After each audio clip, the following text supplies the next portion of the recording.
We are live. You know, you kind of had this the last time. It looks fine in StreamYard. It looks okay on my screen. Oh, it actually looks okay on YouTube. It's better. Oh, yeah, it looks better good. now. Yeah. That looks better now. I didn't do anything.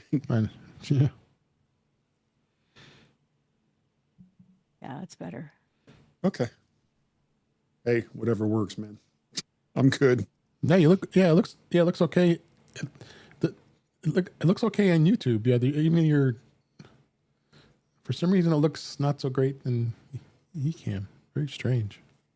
Well, I do take some getting used to in person. That is true.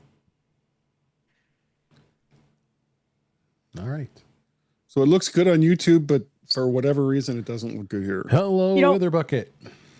Oh, That's weird. You don't look like a conehead anymore, so that's good. Or is it? Let me find the chat. What is it? Okay. I don't even need to look at this now because... Birch beer. Birch beer. Mm. All right. What are you drinking again, guy? It's kind of like a mix between cherry Coke and root beer. I was going to say, I don't know how anyone drinks and podcasts. I barely struggle along just podcasts. Yeah. Oh, it's not alcoholic. It's just a soda. Okay. Pop. All right. We're actually going to be able Of course, to... I do have gummies to pass out to everybody later. We're actually be able to get off on time because I pre-prepared this time better. Strictly law-abiding. Do I sound okay, everybody? Check. You sound okay, but it's always Jeff who always says. Marvelous. It's always Jeff that says what? We all say you sound great, and then Jeff goes, a little flat on the ranges, you know. So. But it seems fine. Does it Yeah, it seems fine. Well, it seems fine or should be better? Seems fine. No, it is fine. No, I think it's fine. I think it's good. No, Every Dave, everything is wonderful. It's fine. Well, I just wanted them to sound good when it's recorded. All right. How do I sound? Besides, like Pee Wee Herman. All right. We ready? I am ready. Let's do it. In 5, 4, 3, 2. Welcome to episode 402 of In Touch with iOS, the podcast that keeps you connected to the ever-changing Apple ecosystem. I am your host, Dave Ginsburg. Each week, we break down the latest news, updates, tips, and hidden features across iPhone, iPad, Apple Watch, Mac, Vision Pro, and Apple TV, all with insights from friends, experts, and the Apple community. Because here we read the release notes so you don't have to. So let's see who's here this week. Happy New Year to everybody. The first episode of 2026. And let's go in order. Everybody joined here. Jill McKinley, you are here. How are you doing, Jill? Happy New Year. Oh, gosh, I'm doing great. Happy New Year to you, too. I am just glad. This week, I always know the first week in January, everyone comes back, ready for work. And I'm like, so good. Good, it's to the end. Yes, we've been back in the grind this week. So, and then Marty Jencius, how you doing? Happy New Year! Glad you're here. I'm doing good. New Year's was good. I slept most of the holiday away. I was just nodding off all the time I could, and got a few podcasts done in the process. But start back up work on Monday. So semester starts again, and we're all in gear then, teaching and such. Yep. Eric Bolden is here. How you doing, Eric? I'm almost caught up on my vacation sleep. Yeah, you had quite the trip. But glad you're back and back in the saddle here. And last but certainly not least, Mr. Guy Serle, he's here. How you doing, Guy? Yeah, I always wonder, do I fall into friends or experts or just general riffraff when it comes to this show? I think I'm kind of guessing riffraff. Yeah, we'll put Maybe you you're just the release note reader. Maybe that could be it. So we've got some breaking news coming up here just a minute, and we'll talk about the usual things: Vision Pro, in touch with Mac, and some other topics. And we'll hit upon some CES stuff too as well. There was a few stories out there.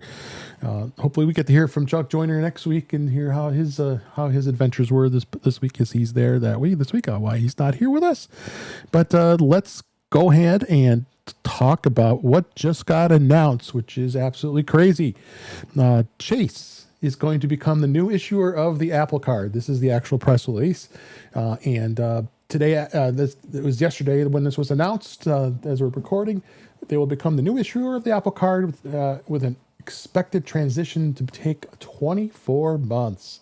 Apple users will be able to continue to enjoy the award-winning experiences of Apple Card, including 3% unlimited cash back on certain purchases, which is usually Apple and others. And you'll have access to high yield savings, and it'll still stay with MasterCard. So, and they've gone through a lot of stuff here, talking about they're thrilled the way this is going to be and all this stuff. But let's talk about the real news. This is the fact that there's $20 billion in credit card charges on this. So it's a little bit crazy, I must say. They are, but they did it. It only took 2 years of us talking about it for it to finally happen. I'll grab the other article that was talking about the actual meat potatoes. This was actually the Wall Street Journal article that was out there, and they basically gave the details. And it said they have approximately about 20 billion in outstanding card balances, and they're going to give Chase a $1 billion discount. This is to people familiar with the matter. And they say with most co-brands balances with premium at a premium up to 8%, a figure that is run into double digits for the strong programs. Discounts are rare, and it's reserved to the most challenged cases.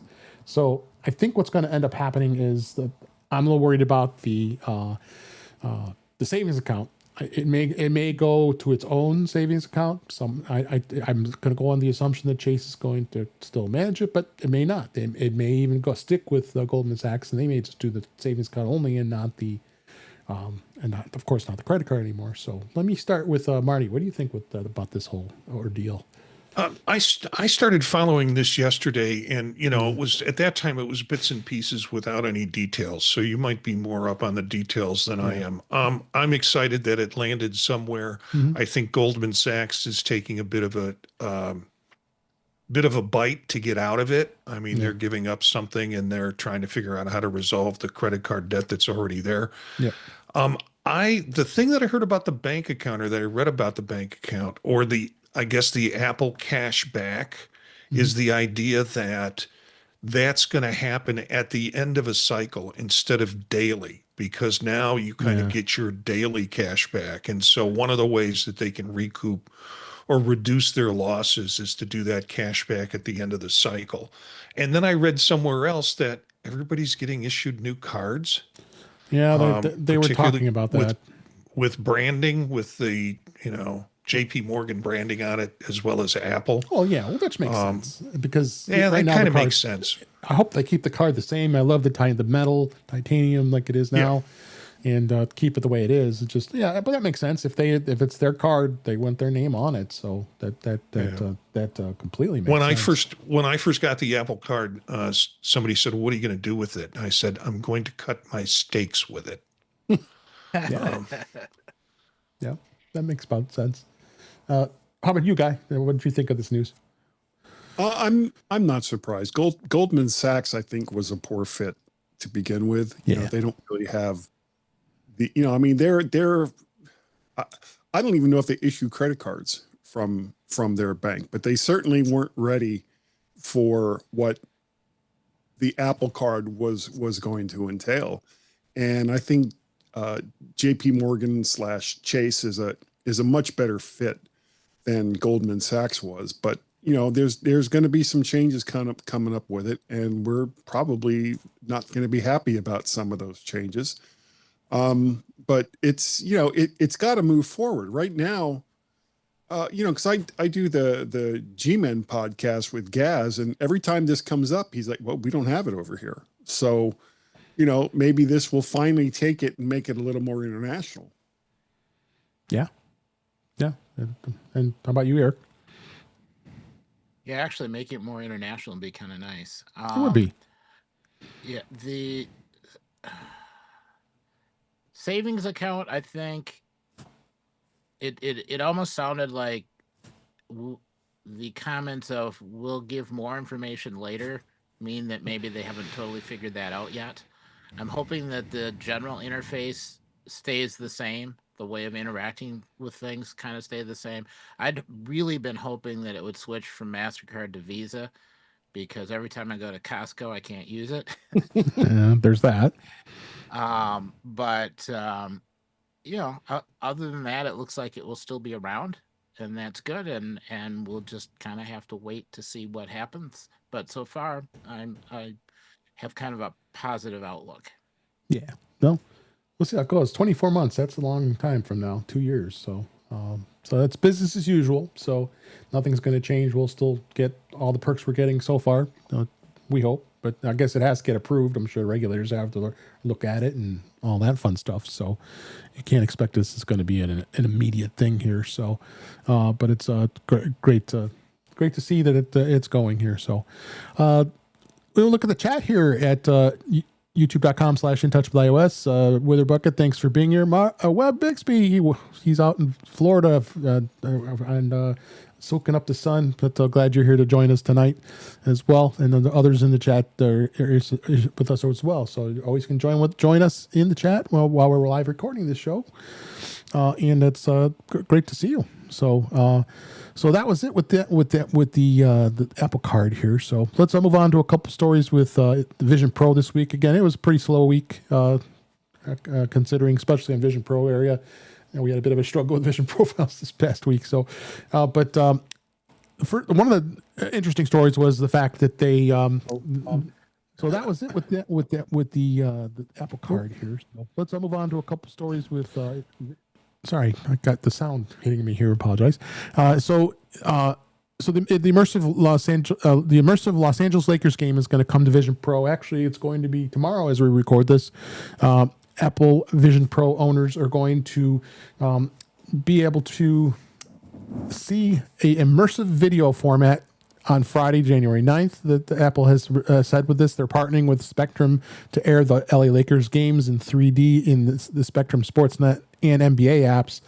And the Apple immersive basketball games will be available to the Vision Pro users only in the Lakers regional broadcast territory, which means Southern California, Hawaii, and parts of Southern Nevada. So you will have to have that subscription in order to be able to see it. So people in other areas, the immersive replays and highlights probably will be available nationwide in select international markets. So something new here to see where this has been going. Eric, what do you think about this? I wish it was in a greater area, but I think that because of bandwidth and it's kind of new and they're trying to kind of get everyone used to it and they don't want to have any problems across the entire country, they're being a little more careful. It sounds like there'll be a wider release like the following day. Mm-hmm. Not for everybody, but if you have an account.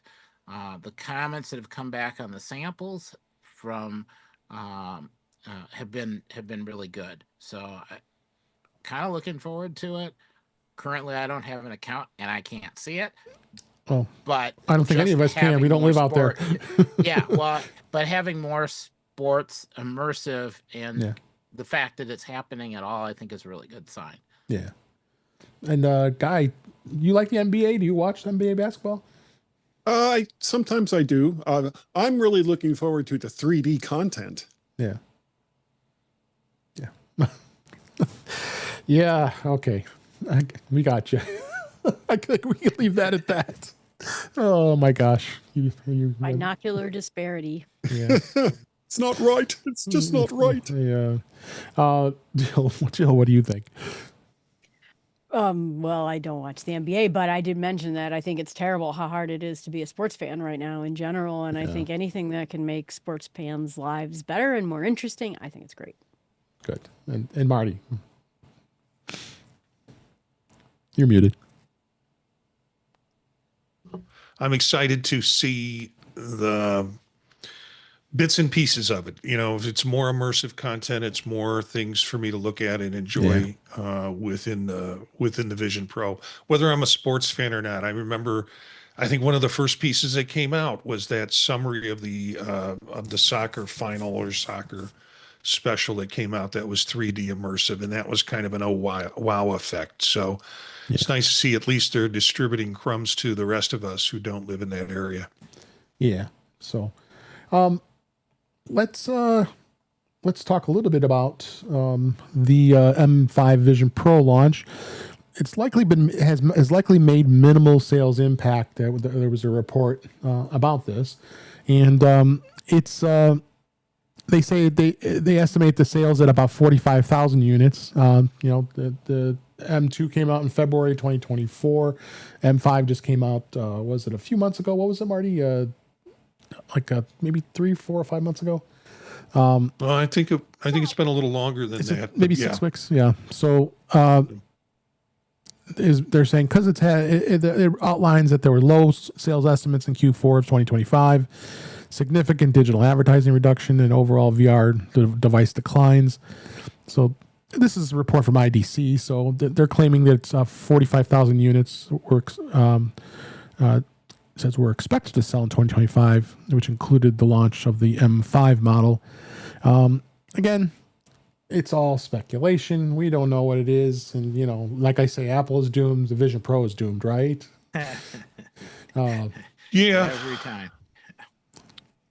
One of the big themes from the last week, if there was anything in Vision Pro, it was that all of the media's decided to take do a hit job on Vision Pro and its release. So this report rippled through everything. Yeah. So every media outlet was picking up how the Vision Pro's dead, how they've cut back 95% of their advertising on it, during the holidays. And this is a 1 quarter figure, and it conflicts with how many that were produced or were projected to sell, according to Ming-Chi Kuo. Mm-hmm. I put it in our chat room, and I'll definitely put it into the show notes, the Apple Insider article called "Analysts Need Apple Vision Pro to Be a Flop, Whether Apple Considers It One or Not." And that article really kind of talks more about how media is taking on the Apple Vision Pro during this holiday season. And as a result, it really turns, the numbers don't add up. Mm-hmm. No one's checking the numbers. No one's really getting the numbers, but they're spinning this meme about it being a failure. At the same time, it's making money for Apple. It's producing. So the article is good in and of itself, but the comments by the people who chose to comment on this whole issue of media and media coverage of the failure of Apple Vision Pro are really good and actually very informative. They have a lot of thought. The people who put a lot of thought into how this doesn't work out. Well, and realistically, I don't know anyone that would go out and buy an M5 Vision Pro or any other Vision Pro as a gift for somebody. Right. It really like isn't. It's not a holiday gift item. You know, businesses will pick it up. If you are creating projects, the project will pick one up. You'll pick one up after the holidays if you have any money left. But it's not something where you buy for somebody. So it's kind of silly to do advertising in the holiday season because that's not where people are spending their money. On the other hand, there's still new content coming out. I just finished watching Tron Ares in 3D on Disney. Mm-hmm. Yeah. It was really well done. Yeah. Okay. The thing also about sales, they keep comparing it to Meta sales. Meta is a product that is a gift you want to give somebody for $300, $400 if you can manage that. It's a gaming device, completely different purpose of having basically a mainframe on your head with an Apple Vision Pro. So trying to make those comparisons again. The article that I'll add in, I think, does a good job of taking this a little deeper in thought. And Eric's pointed out some of that too. Yeah. So, anybody else want to add anything before we move on? I just don't think it was meant to be. You know, I think that they probably came up with some use cases, probably in industry that the previous chip wasn't working well with. And so they came up with one with a better chip so that, you know, some business can build a Porsche in 3D, you know, using vision, and it had a use. And I just don't think it was meant to be I just don't even think it was meant to be a blockbuster. Yeah. Well, and the other thing is, new people are buying the M5s. There's not a whole lot of people that had an M2 that are turning around, getting rid of their M2, and then buying an M5. There are a few. Yeah. Marty. Oh, see, the difference is I haven't gotten rid of my M2. Your True, son is true, itching true. for you You're to just give it to adding. him is what's happening. So, you know, Jill's still waiting for me to upgrade. I'm working on it. It's getting closer. Yeah, But not during the holidays. No. Oh, So, Comments in the chat, Witherbucket just said, just in my casual experience, I don't see good or bad stories about Vision Pro. I just don't see any stories, and certainly no physical store presence where I can see computers and phones and watches. Okay. And then Vision Pro just feels a bit invisible right now. I don't know if I would. I have to say, in my world too. I mean, you know, I live kind of. I'm an Apple person. I have 1,000,001 Apple things. Yeah. But if it wasn't for the fact I'm working on your podcast and I read all the release notes and I keep apprised of all the news, I wouldn't hear about it much either. My way either. Yeah.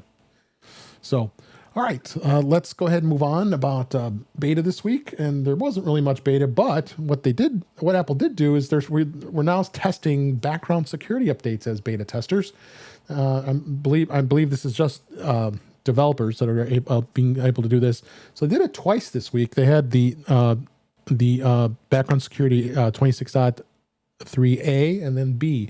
All it's doing is blank updates. So it's not doing anything other than that, just to test it. So that's what they're looking to do. And this is basically where this is, where you go into, you're going into, I believe, yes, you go into privacy and security, and you scroll down, and there's background security improvements. When you go into there, that's going to show you what's installed in here. And I just installed the B on my beta test, the 16E, and it's already pending to wait to restart and install. So I'm wondering how that's going to work with a standard user, as most of who is listening here is. I don't know. People are going to want to be just going in there. I bet it's going to be something automated when it happens. So I don't know if any of you guys who was running beta tried this. Was uneventful, other than the fact that it just quickly installs and reboots and restarts, and that's it. Yeah. I haven't tried it yet, but the comment in there that it's also removable was of interest. Yeah, it is interesting. I'm hoping that it means that there'll be less fear of installing security updates, because if something goes wrong, you can just undo it. Right. Yep. Yeah, I had a friend say, "Oh, good, you can uninstall it," and I'm like, "It's a security update. Why would you do such a thing?" Yeah. So that's in the beta area. I'll move on. I have some interesting stuff here about In Touch with Mac this week. That update also happened on Mac OS 26.3. I did not try it on my beta one yet. I probably want to see what that does. Usually what those security updates do is just a flash of install. And I've never seen it actually force a Mac to reboot. I can understand an iPhone or an iPad, but so I'll have to try that. I don't know if any of you have tried that yet, but that is interesting to see. That we found this week. But Apple did make some changes to the Mac OS as well as iPad OS, they've now doubled the 5 gigahertz Wi-Fi bandwidth for Wi-Fi 6E devices. This is the release of 26.2 for both Tahoe and iPad OS. It's improving the Wi-Fi speeds for select Macs and iPads that support Wi-Fi 6E. It updated the Wi-Fi connectivity specifications were listed on Apple's platform developed deployment guide, which is the link is in this article. So it's the M4 iPad Pro, of course, the M5. No, the M5 would already have had it. And then the M3 iPad Air, the A17 iPad Mini, the M2 to M5 MacBook Pro models, and then M2, M3, and M4 MacBook Air models. And other Wi-Fi 6E Macs and iPads are now supporting 160 megahertz maximum channel throughput when they're connected to a 5G Wi-Fi network. So you're going to get some pretty decent speeds, looks like, if you're running a more current device. Any thoughts on this? I just find it weird that the M1 is already being left behind. For this, yes. Well, then, you know why? In this case, it's not surprising because most of the M1s don't have 6E. It's hardware related. No, M1, they're still sort of respecting it. And in fact, I was going to bring that up. I didn't. That it's still a worthy device. I mean, I still have my M1. It's a great device. Yeah, I'm but sure you're not going to get these kinds of updates. Yeah, because it's not 6E. I mean, the Wi-Fi is probably it's Wi-Fi 5. I believe. That's not 6E. Yeah. So, but yeah, I think that's great to see and interesting to be able to do it and not have to be any hardware updates to it other than it's a software update instead to help improve the speeds. I'll be curious to try that. Anybody else have any thoughts on this? I did try it, and it looks. I mean, it's hard to know what you have and what you don't have, but it's good. Yep. I'm just wondering, the bottlenecks are going to start to not just be, it's obviously not going to be us. It's going to be whatever lives online. If you're streaming a movie, if you're downloading a file, and so we're at that point where we're just much more fast than anything. Yep. So moving on, a couple apps. I have to say, rest in peace. I love this app, Mac Updater. Mac Updater has been around for quite a long time, and they decided to walk away, and they put this app into this out to the sunset. They decided they didn't want their promise of lifetime is now until January 1st of 2026. So they did their final update, and it's no longer going to be updated anymore. So it's going to be obsolete pretty gosh darn quickly. So that's kind of sad. Did you guys use Mac Updater at all? I mean, I really liked it. All the time. Yeah. So I have in the past, yeah. There was a bunch of them out there that I was, Max Sparky on Mac Power Users was showing this, and a number of others. One that really what I really liked was called Up the Test is called here, and it's got a really nice interface. I'm just showing it on the website here, and it works very similar to Mac Update. Now it does. What's really cool about it is it does use Sparkle, which is another platform, as well as Homebrew.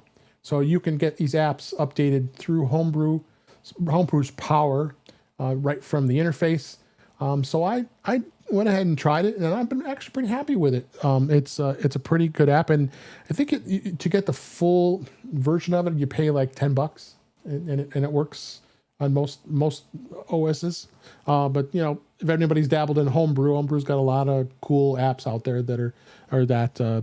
Any thoughts on this, Guy? Have you used any of these updated programs? I used to use Mac Update, but I haven't really looked at it in so long. It's kind of a double-edged sword. We get so many more of our applications from the Mac App Store, which is already being updated through there. And of course, the way that most things work now is that when you open up a program, if there's a new version of it, it goes out and checks and comes back and says, "Hey, we have a new version." So, right. Which I like. I end up getting a lot of updates that way. How about you, Eric? Have you been using any Mac updaters? Were you using that Mac Updater before this? I did a long time ago, and then I stopped because I was doing a bunch of MDM work, and so I was stuck doing the updates so that nobody else had to. Now, I could use something like this and then it And the goes codes, away. But- if you're a coder, I mean, you can get into the guts of this and be able to actually customize it the way you'd like. I'm not a hardcore coder, but I know how to install Homebrew and work with Homebrew. But I'm going to explore this further. I just the way they created this interface, it's very, very clean, which is kind of cool. And you could try it. You don't have to buy it if you don't want to right off the bat. But it'll be limited to what it can do, of course. But hey, I'm happy to share. Pay a little bit to help with them. Marty, Did you say? Go ahead. Oh, go ahead. Go ahead, Jill. Did you say, Dave, that if you use something like Clean My Mac, which also will update your Mac on certain things, it just doesn't catch as many things as the updaters? I've found with Clean My Mac that it does miss things, because even with when I would go between Mac Updater and Clean My Mac, there were some things that it would miss, because then Mac Updater would, because I guess the database it's hitting may be different. I started comparing it now with this update test, and it seemed to be pretty consistent with it. But having the caveat, the change with being able to do Homebrew, which is installations as opposed to just a direct installer, is kind of a cool thing to be able to try out. But yeah, I mean, I've got Clean My Mac. Clean My Mac because I have a set app subscription like many of us here do, and I'm kind of playing. So I like doing this stuff. So I thought I'd call this out to everybody. Any thoughts on this, Marty? Yeah, I used Mac Updater. I think that and Onyx were two of the first utility kind of programs that I used on a Mac after switching over from PC, and I enjoyed it, and then kind of forgot about it. I think I actually paid for like a year's subscription a couple of times from it as things got updated. Right. Then I got onto Clean My Mac. Clean My Mac kind of buries the application updates, as part of the process. You kind of have to go looking for it and make decisions on it. Right. And I like that Mac Updater did one thing pretty much and did one thing really well, and that's where I would do it. So then I started doing the kinds of things that Jill suggested and that you suggested, Dave, was kind of comparing them to see what missed. And I'd forget about Mac Updater, and then I would go ahead after a couple of months and run it and go, I guess it didn't get this on this app and things like that. And it might have been, as Guy had said, I was running more apps. There were apps out of the store that I was running that weren't doing the automatic updates, and now everything seems to be coalescing to either being in the store or at the app site. They're doing the automatic updates. So I'd forgotten about the need to update programs as much as I used to focus on that. Yeah. So, another app I found interesting. I was on a roll this week, last past couple weeks, finding all these cool Mac apps. This is an app called Drive Buddy, and what this does is it searches across all your drives, even when they're unplugged. What it does is it does an initial scan of all the external drives that you have, and it goes through and creates a database. You actually can export and create reports. It gives all kinds of different ways you can flag what things are. It scans everything it is, tells you how much free space is on a specific drive, and all you have to do is you just run through this, and you just type in and search for a file, and it finds the matches on all of your drives. Like, one guy I also linked to a video on YouTube about that did a review on this. He had something like 45 external drives. I certainly hope he doesn't have those all hooked up at once. I have enough trouble with having like 6 or 7 hooked up at once. But the thing is, what he does is he plugs in those drives. It does an initial index of what's on the drive, and then once you plug the drive in after, if you've already copied other files, it'll re-index it. But the nice thing is it searches across all your drives. You could find all your drives and not having to plug any one of them in, because you'll know where it is and say, let me plug that drive, and that's what I was looking for.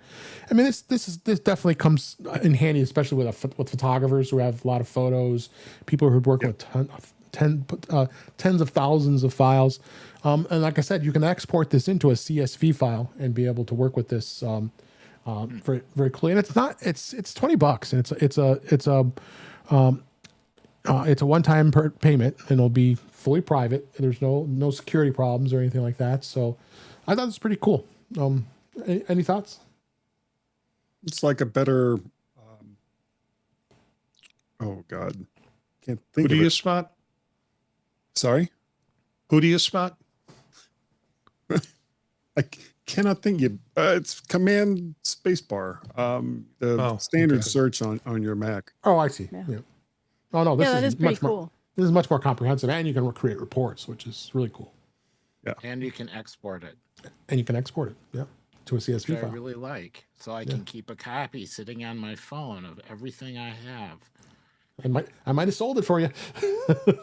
Yeah.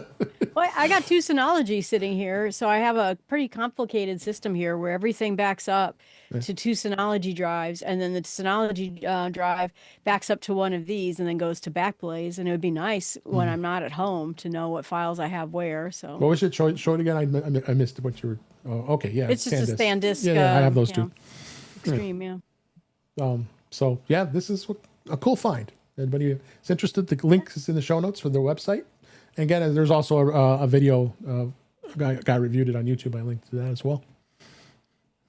So, all right, let's hit some other topics. In Apple Music, they've really made some strides here, and a couple new features that were added in Apple Music.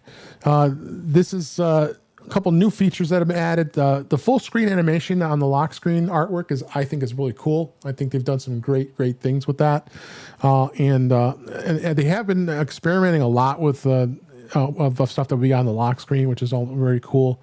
And other things that you have folders, which I think is really cool. The playlist folders you'll actually create. So I started creating folders of some of my playlists instead of having those scan through all of your playlists all the time. And then the other really cool thing is pinned music in your library. You can not only pin a playlist, you can pin a song right in a place, and it's pinned right there now. And this happens across all platforms, iOS, macOS. So some really cool things that have been added to Apple Music. I thought I was pretty pleased with that. So in fact, I've discovered, I once in a while would listen to some like a sleep music or spa music or those kinds of things. And they never really had a really good playlist for that. But recently they just had it on the homepage of they've expanded upon that, because sometimes, you go, especially if you're going to, I get acupuncture treatment, that she's always playing all that music, and I think Spotify's had it, and then most of the people go to a physical therapy, like going to physical therapy or acupuncture, or anybody who wants to be calm while they're getting treatment. I never saw Apple Music have this before, so it was kind of cool to see that too. So, anybody have any thoughts on the Apple Music? I know, Marty, you're not a big music listener, but Yeah, but I've looked at this because I kind of promised myself over the break that I would start listening to more music, and actually had a discussion with my wife about it, because I don't listen to music because she doesn't like ambient stuff going on in the house. And so I looked at Apple Music. I have quite an extensive Spotify playlist, but then I started playing with Apple Music, and I'm like, maybe it's time for me to drop Spotify. yeah. And just save some cash, focus on the product that I have here already. And, I did use Apple Music. They have like stations like Chill, and they have various stations that I'll listen to for some of that. So they already have some of that bundled in a way.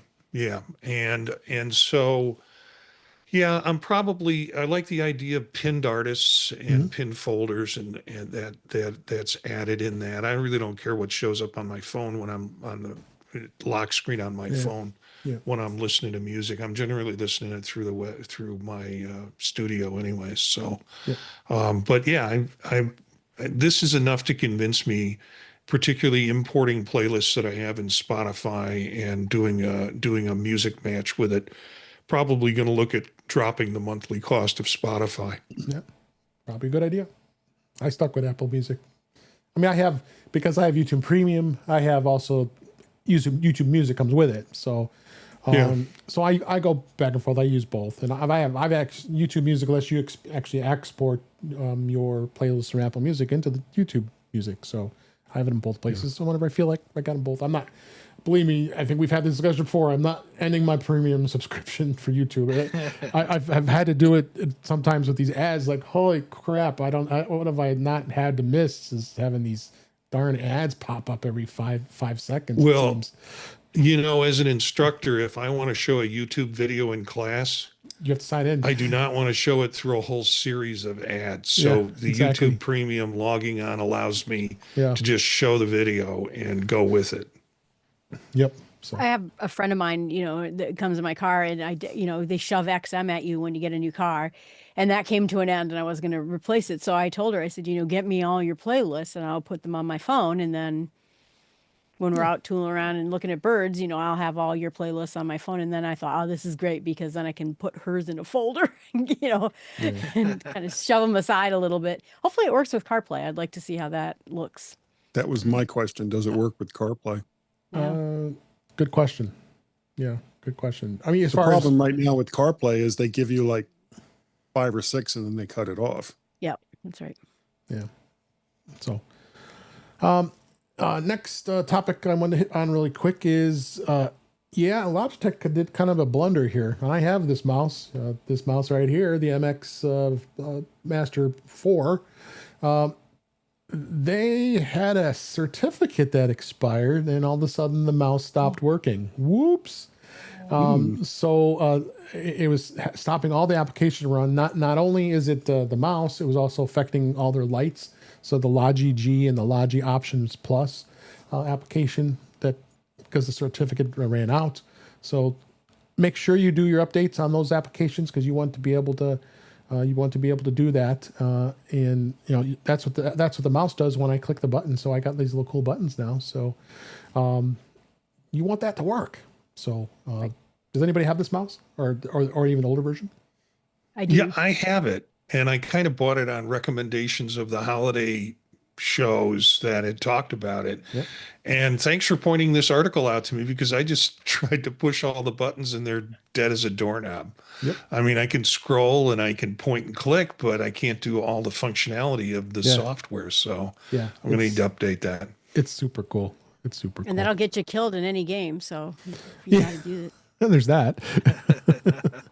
No chance of that happening. I'll live forever when it comes to gaming. Are we getting to the point now where the Internet of Things is going to include our keyboards and our mice? And that they'll stop working if the manufacturer doesn't play nice, makes a mistake of some kind? I mean, they work. You just don't get to customize.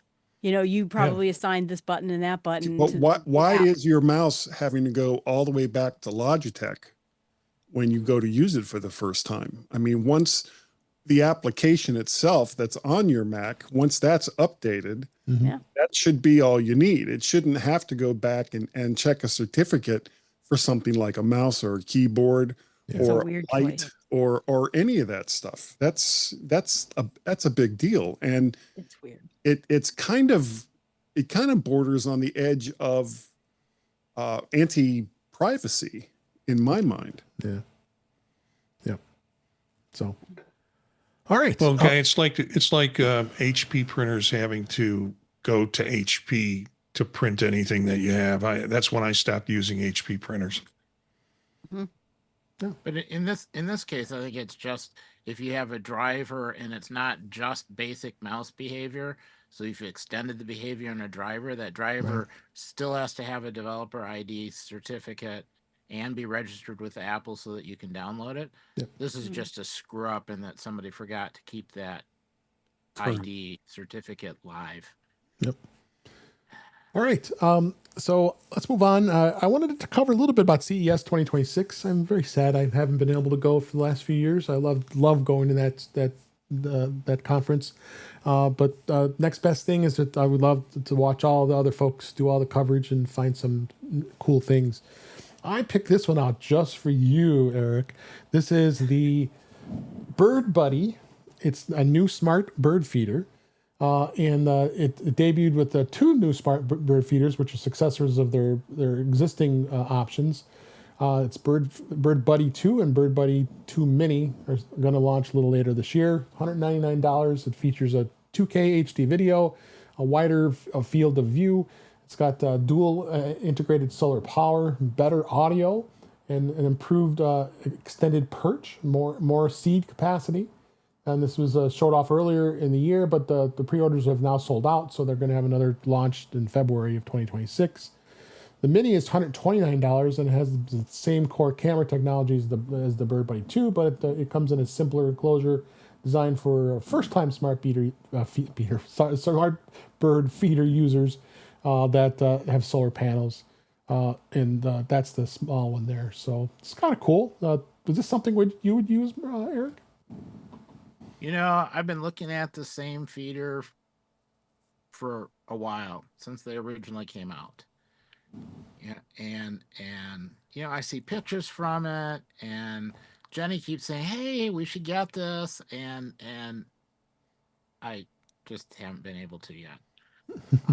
But it's a neat thing, you know, and frankly, I think I would need the extended perch, the extra bird seed, the solar panels, and maybe like an added deck and a small pool.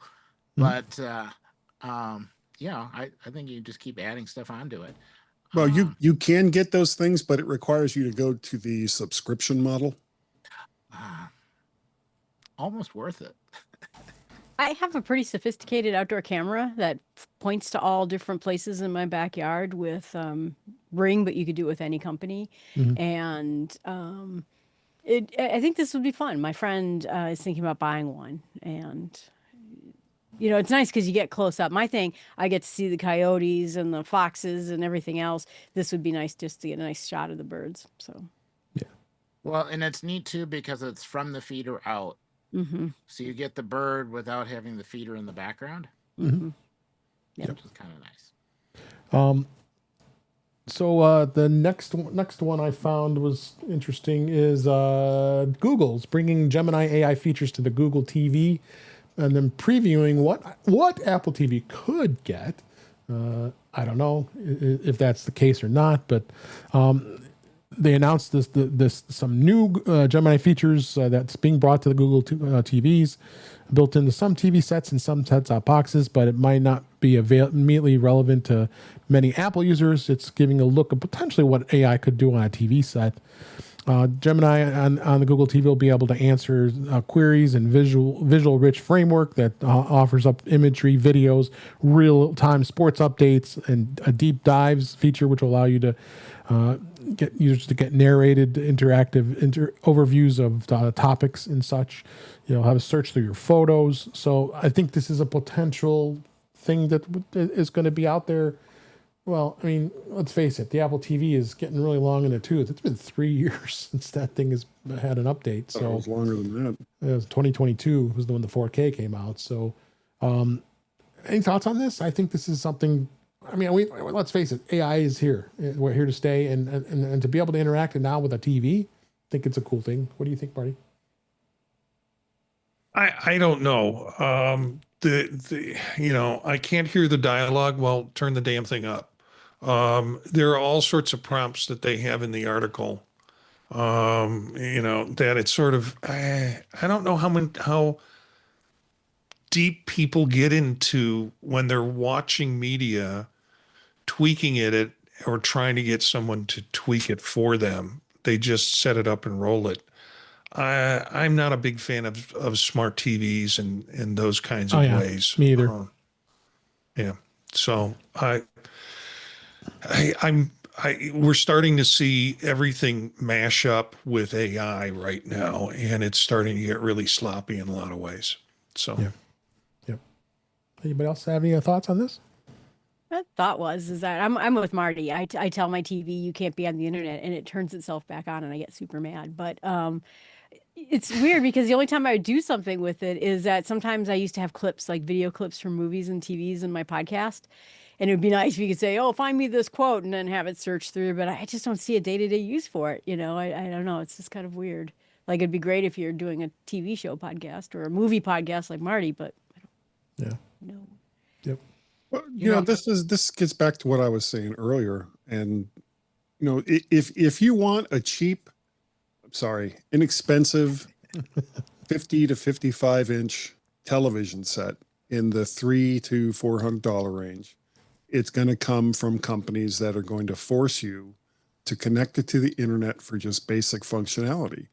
And this is back to, the Internet of Things that basically anytime you want to use a device, it has to report back to the mothership and say, well, is it okay if we do this? And I mean, you look at when was it that all those Nest devices just stopped working because Google decided they weren't going to support them anymore. Yep. And that's, you have a 50 to 60 inch television set in your living room, and all of a sudden they're like, well, you've had it for 3 years. We'd really kind of like you to update. So it's not going to work until, you get the next one. And, these kinds of things, I think, are troublesome, and I don't think it bodes well for the future of technology. If every single thing that we have has to go back and report on what you're doing and where you're doing it just for basic functionality, that's just wrong. Yeah. Sonos tried that, where they tried to say, oh, you can't, we're going to end our speakers and you have to buy a new speaker. And people got so mad, they backed away. But I was looking at some of the CSS. Oh, there's a Roomba that will tell you when you drop something on the floor. Okay. It's going somewhere on the internet, right? You got the TV that's reporting on you.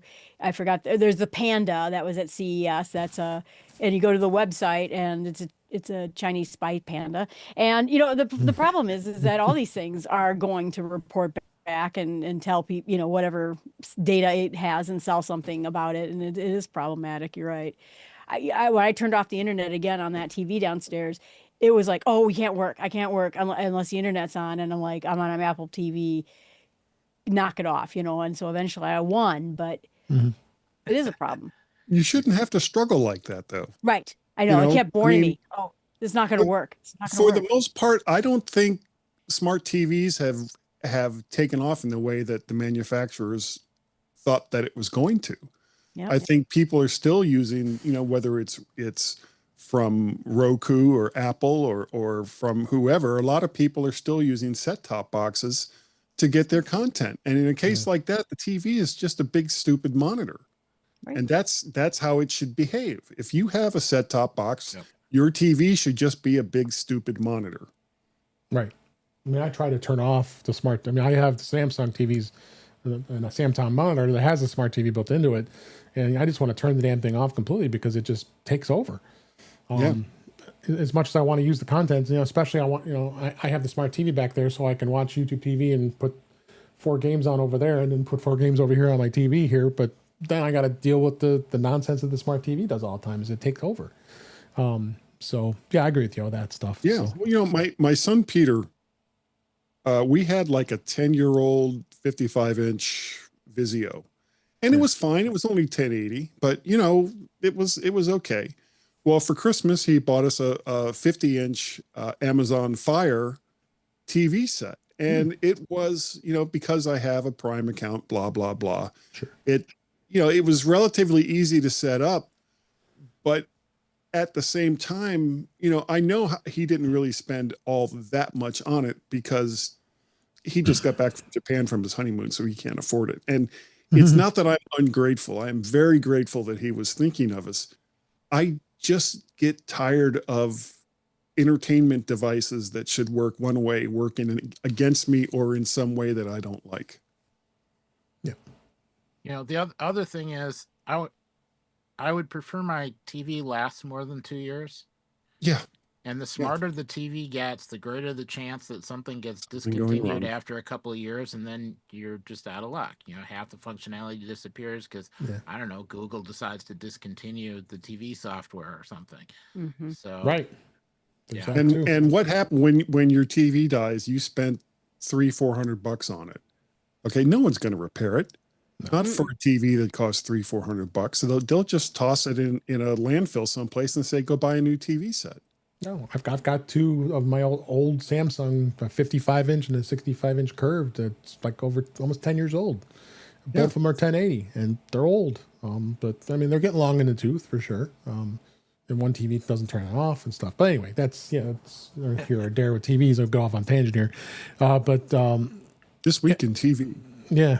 So, one last thing I want to hit on before we move off of CES, or I mean, I can probably spend 2 hours alone on all the stuff that was announced. I'm not doing that. Dell announced, and I love Dell monitors. The monitor I'm looking at you right now is a Dell U Series Ultra Sharp 34-inch curved, and I absolutely love it. They announced a massive 52-inch 6K display with Thunderbolt. It was part of CES's announcements with Dell. It features a 52-inch widescreen curved display that is equivalent to 128 pixels per density. Yows.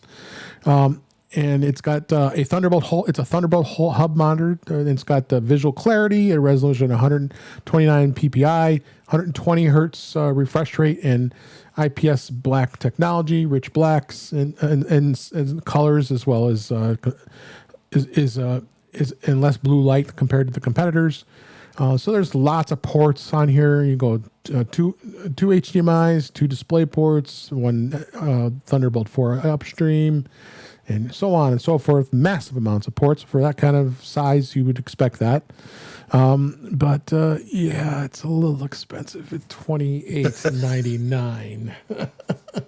Yeah, but you can hub that off to another 52-inch monitor and then have $6,000 worth of monitors.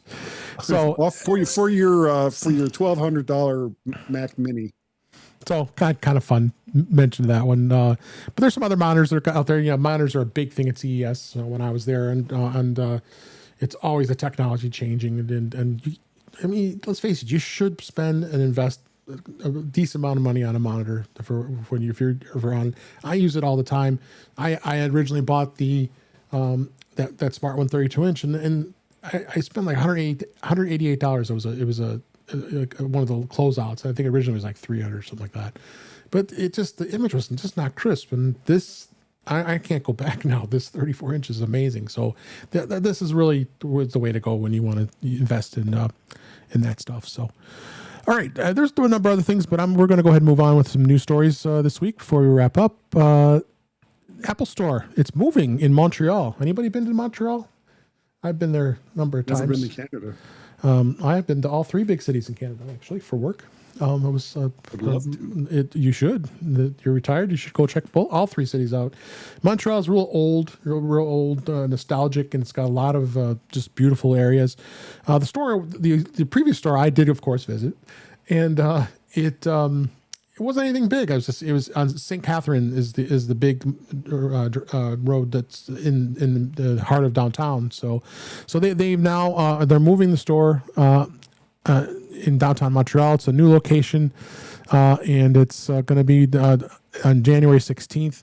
It's in a historic building, which is at the corner of Rue St. Catherine and Rue de la Madone in Montreal, and it is the most populous city in the Canadian province of Quebec. So they have custom wallpaper on the site, which is kind of cool. Check that out. And it's kind of cool to see this. Apple continues to do that with openings. So then Apple Fitness Plus. Apple did announce launch new features for building exercise habits. A new year is here, and many inspirations of improved health. And Apple Fitness Plus announced a variety of features to help users achieve their goals, including new multi-week programs to establish exercise habits. It's a pretty cool thing here that they've now teased these big things to come. So they've got some other rumored health upgrades with iOS 27. So there's a lot of rumors here. So these are the 3 new programs that you're going to get: make your fitness comeback, build a yoga habit in 4 weeks, back to back strength and HIIT, and strength basics in 3 weeks. So you can look at the press release and check it out. But that is a cool thing that they're doing, and it seems fast that Apple Fitness Plus is just really clicking along here with a lot of people are into it. So, Shure, if you remember anybody who had this microphone, it was a it's the Shure MV88. It was plugged right into your iPhone, and they had the one with just the Lightning connector, but they never updated it for a long time. They did finally come out with a new version. It's the built-in one that now with a USB-C, and this latest model is replacing that. And it's got with auto leveling, it's continuous adjust gain in real time to ensure audio is never too loud or too quiet.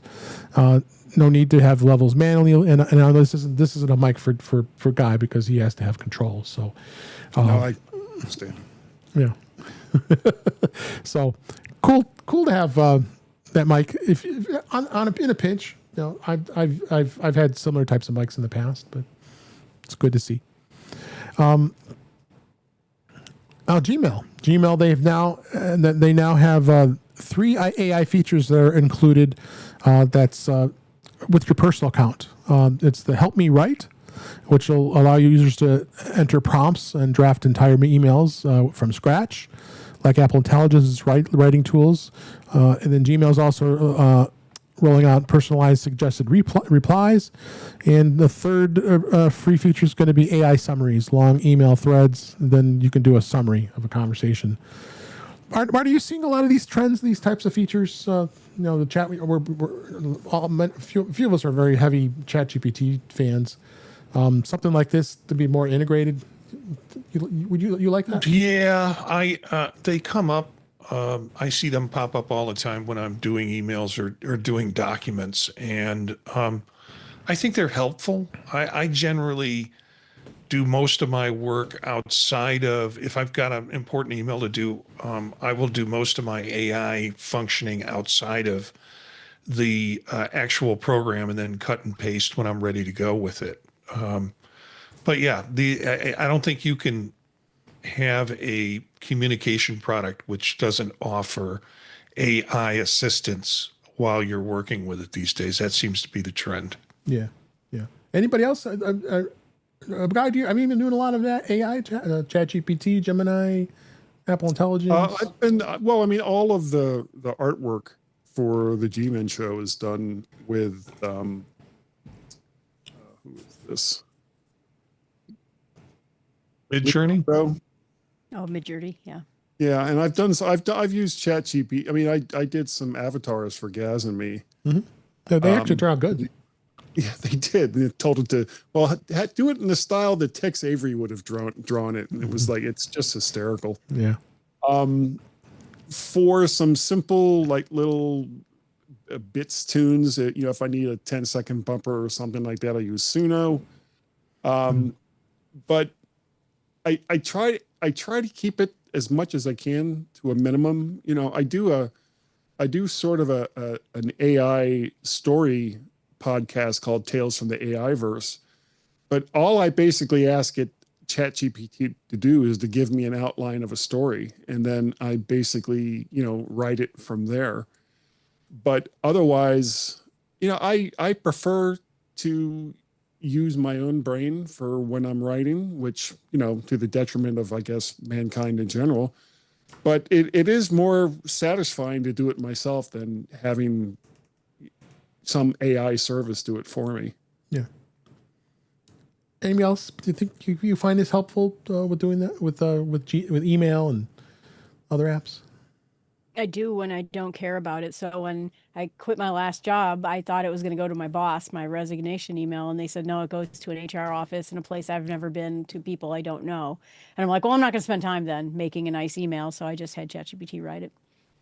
Thanks for all the fishes. And so I do find it handy when you're not, when you're just trying to get something done and you're not trying to email your best friend. But, yeah. No, I think it's great. I do. All right. And then last story here I wanted to hit on really quick is, I guess, another ChatGPT discussion here. You can generate Apple Music playlists with ChatGPT. Apple Music is now available as an extension within ChatGPT, meaning you can search for songs, create playlists, and discover new music through OpenAI's chatbot. Here's how to do it, and is it worth using? ChatGPT's integration with Apple Music has potential to change how you discover music and let you describe what you're looking for in natural language. And instead of typing in specific search terms, you would just, in Apple Music, you would actually just tell the chatbot to like upbeat 80s or road trip or any of that kind of stuff. So it creates the playlist and actually will, it will have the extension, and then it does allow you to, you can search the catalog if you don't have an Apple Music subscription, but and it will listen to 30-second preview clips, but you'll have to have an active subscription to do that. So, and it goes through all the steps to how to add to it and all that stuff, which is cool. I've tried it, and it's actually pretty gosh darn good, because I even have, I'm obsessed with music sometimes. You should see my bookshelf back here with all the Joel Whitberg's the record research books with the Billboard charts and all that stuff. So I pulled out a little booklet I had of a playlist specific to some music, took a picture of it, uploaded that picture. It created the playlist and it added it to Apple Music. So you had that playlist right there. I think this was the one I picked was other bands that that covered Beatles. It was Beatles covers. It had every song, and it put it in. And it was boom. It was done. All those years of me spending all the manual time of putting all these playlists together, and oh my gosh, it was crazy. So what do you guys think of this? I'll give it a try. If it's convenient to use within Apple Music. Yeah, I remember iTunes having something like this at one point, where you could ask iTunes to find you stuff. Now it's not as sophisticated as the LLMs are now, but there was a point where there was a sidebar and you could share, and some of the similar things that you see with Spotify. Yep. I'm interested in this, but I don't want to discover new artists. Okay. I want to find connections to old artists that I've since forgotten. Yep. So I might have to put a time limit on it. It's like you can't give me anything past 1999. Yeah. And yeah, not just Prince, but just anything past the year 1999. Yeah. And make those connections, because right now the music I'm listening to, there's a few artists that I really like. Talking Heads. I got a Talking Heads shirt on. You always have that shirt. That's off camera. You can't see.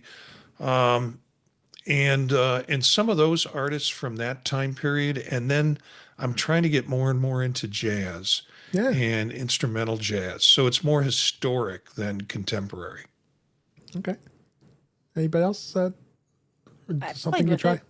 Yeah. And created, I said, these are some songs I like, and then it said, and then it said, well, would you like me to create a station for you? And I said, sure, that'd be great. And so it's been good. And the other thing that it found is I said I liked Boston. Mm-hmm. And it found, Boston has a limited set because they broke up and, things.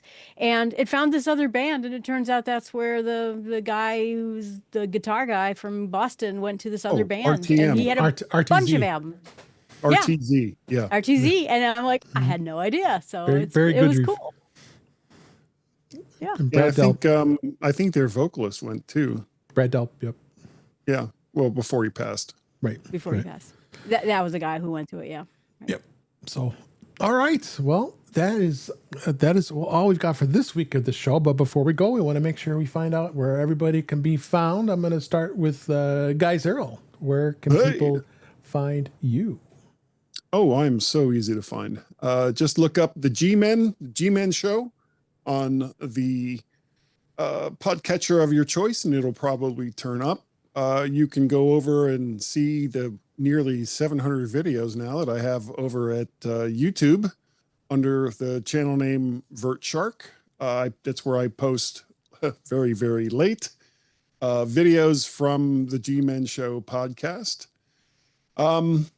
Goodness. You can talk to me via Twaxter. I'm Mac Parrot there, or over at the Skies of Blue, where I'm also Mac Parrot.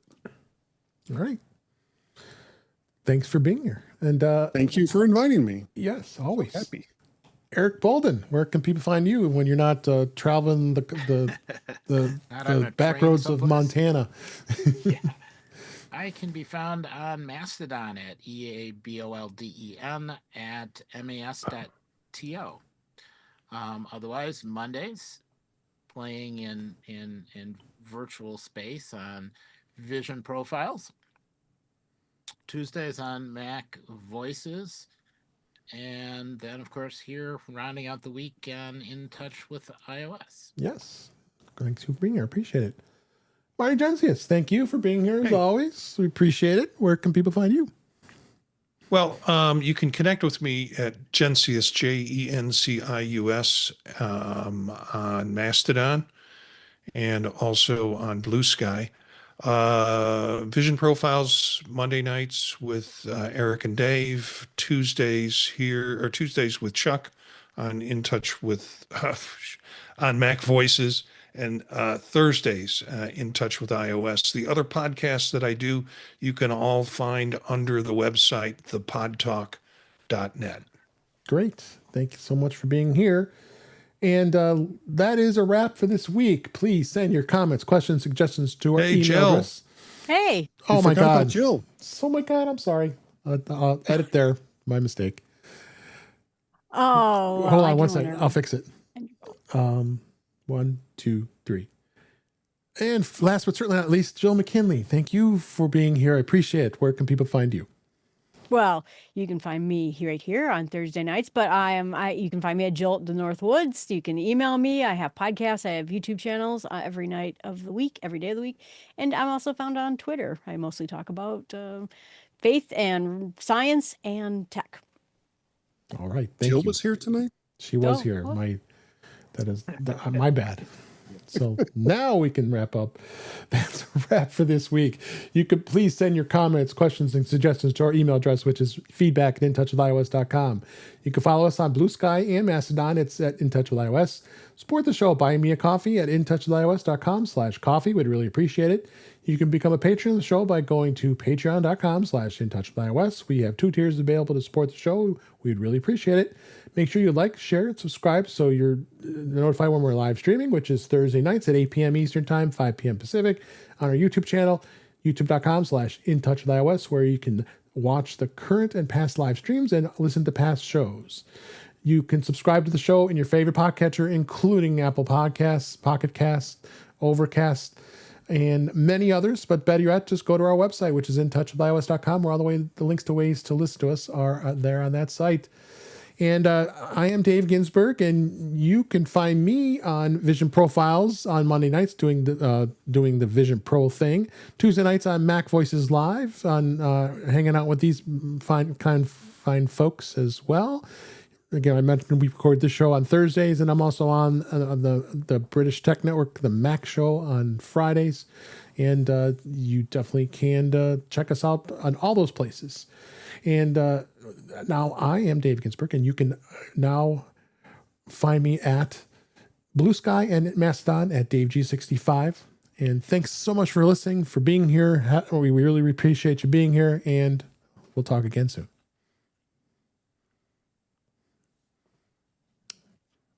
Ah, God, I was like absent-minded. I didn't mean to do that, Jill.